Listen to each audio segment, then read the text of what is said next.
Starting in 1 hour, the U.S. will blockade the Strait of Hormuz after peace talks in Iran ended without a deal. On social media, President Trump wrote the U.S. will block ships, quote, entering or exiting Iranian ports. He also says the Navy will intercept vessels that have paid tolls to Iran. The president spoke about the blockade last night. 10 o'clock tomorrow, we have a blockade going into effect. That'll be 10 o'clock tomorrow. Other nations are working so that Iran will not be able to sell oil, and that will be very effective. All right, take a look at some new CBS News polling. It found a majority of Americans feel worried about the Iran conflict. That's about 68%. Only 32% of Americans describe their feelings about the operation as safe or confident. And a majority of Americans view the state of the economy unfavorably. 63% of Americans rate the economy as bad, whereas only 32% described it as good.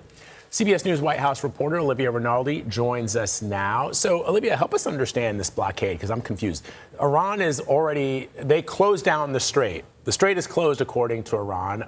But now the president is saying, yeah, Iran, you blockade, we're going to blockade it. I don't understand how that works. What are they trying to do here? Yeah, well, over the weekend, as Vice President Vance was in Islamabad and these negotiations were happening, the U.S. Navy actually entered the Strait of Hormuz, which is the first time that happened since the war began. And we actually have Navy destroyers in there that are doing mine sweeping. And that's important to set the stage for that, because we know Iran has laid a bunch of mines in the strait, which has, helped them chokehold global traffic there. But now the U.S. military is in that area. They have ships working to get rid of those mines.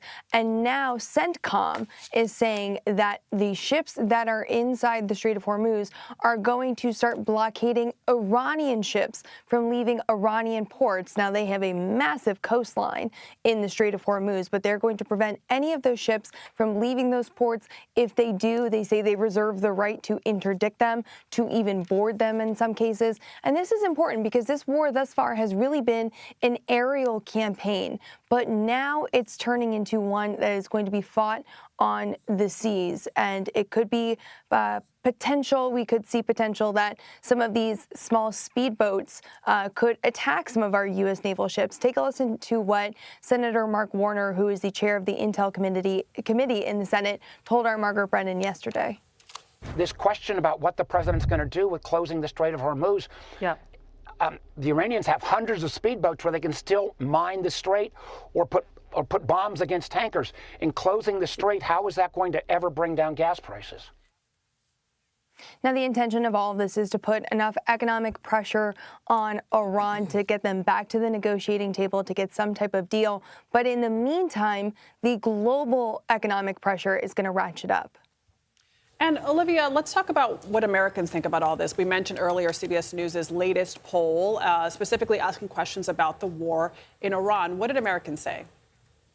Well, Americans are stressed out about the war in Iran. Some of our polling showed that they're feeling worried, stressed, angry at what is going on. And we talk about the global impacts of the Strait of Hormuz, but Americans are feeling it here at home. They're saying their top response, the most important thing for the U.S. military to do right now, is to reopen the Strait of Hormuz and get that oil access back up. They ranked that higher than they ranked Iran not getting a nuclear weapon as far as what they regard as the most important thing to come out of this war. So that's notable there because, of course, prior to the war, the Strait of Hormuz was not closed. So this is a new ranking that they would like to see achieved. And the reason why is because you're seeing all the impacts here at home. 51% of respondents said that a financial hardship has been gas prices for them. That's continuing to be something that Americans are feeling the squeeze on. And all of this is informing their opinion on the economy, which 63% of respondents said is bad. And for a president who ran on the economy, this is not what they want to see heading into the midterms. Olivia, before we let you go, any comment from the White House about all the things that we've been talking about and the president of the United States deciding to go to a UFC match alongside the Secretary of State while these peace talks are happening, while the United States is engaged in a conflict which we started with Iran. I mean, the economy, as you pointed out, is not doing well. The American people, by an overwhelming majority, do not seem to understand or support this conflict. And the president's at a wrestling or ultimate fighting championship match. Yeah, it's a good question. And our reporting has shown that there is unease inside the White House at our polling, at other polling that shows that the president is losing ground, namely among independents who he won in 2024, and that helped propel him to the White House. They are feeling that economic pain. They are feeling that squeeze, and they want this president to be focused on the economy and doing things that are going to take down gas prices, high food prices, rent prices. And White House officials that I talked to acknowledge that all of that is happening. They're still trying to do that work, but it is being overshadowed by what is happening in Iran, and certainly overshadowed this morning by some posts about the Pope Leo. Indeed, Olivia, we're going to speak with Nora O'Donnell about that Pope Leo back and forth. She has some reporting on that. Yeah, it was a great piece on 60 Minutes. Olivia, thank you so much. Another point is the president told Fox News yesterday that gas prices are expected to stay as high as they are through the midterms. Through the midterms, past the midterms, until like November, acknowledging the pain that people are feeling, but not suggesting that there's anything that he can do about it. In the short term. Honestly, Vlad, I was thinking the other day about my bicycle. Is it time to dust it off and maybe bike home from work because of gas prices? Yes, 100%. Or walk like you. It's very expensive at this point. All right, for more on the failed talks, let's bring in CBS News senior foreign correspondent Imtiaz Tyab, who has more from Pakistan's capital, Islamabad.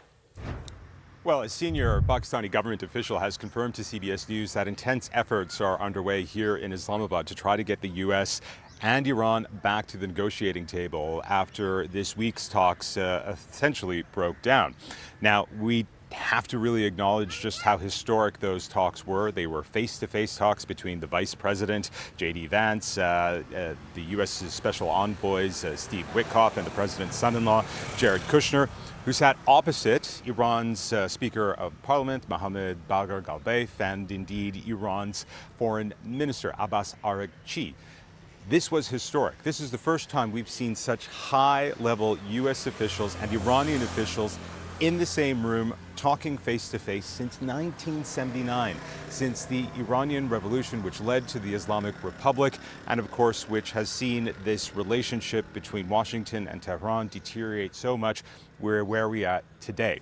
Now, the Pakistani officials that we've been speaking to say that they are appealing to both Washington and Tehran to come back to the table, saying that this is no longer the Islamabad talks, but the Islamabad process, that they believe that this could be a multi-meeting process which will eventually lead to some kind of meaningful deal. We've also heard from both the Iranians, we've heard from the U.S., and all of them agree that many points they have found common ground on, but what appears to be the main sticking points are, frankly, Iran's nuclear ambitions, and what exactly those ambitions are. From the U.S.'s point of view, they don't want to see any enrichment of any kind. They want to see most of Iran's nuclear material removed from the country. That, of course, is a non-starter for the Iranian leadership. The U.S. also wants Iran to agree to no longer funding its proxies around the region, including Hezbollah in Lebanon, and a number of other issues. Still, as we've been saying, although those feel like very big issues, and they are very big issues, there is a lot of common ground they found in those 21 hours of marathon talks. The question now is whether or not these two sides will meet again before the 22nd of this month, which is when this 2-week ceasefire is scheduled to expire. Back to you. All right, Imtiaz, thank you very much.